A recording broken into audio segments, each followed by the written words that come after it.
আজকে আবার একটা অন্নপ্রাশনের ইনভিটেশনে চলে গেছিলাম। কি খাওয়ালো চলো সবটাই তোমাদের সাথে শেয়ার করি। প্রথমে এরকম পাতে পড়ে গেল চিকেন কাটলেট। যদিও অপশানে ভেজ কাটলেট ছিল, আমি তো চিকেন কাটলেট নিয়ে সস দিয়ে খাচ্ছিলাম। আর এরই মধ্যে পাতে পড়ে গেল স্যালাড।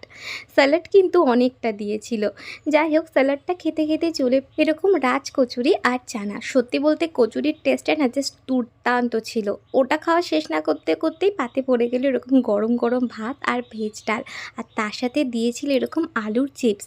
মানে আলুটা না অনেকটা বেগুনির মতন ভেজে দিয়েছিল, বেশ ভালো হয়েছিল খেতে। আমি তো এটা খেলাম, আর এটা খেতে খেতে পাতে পড়ে গেল এরকম দই কাতলা। দারুণ ছিল খেতে। আর এরকম পেটির দই কাতলা পড়লে লাজবাব। বেশ জমিয়ে কিন্তু খাচ্ছিলাম।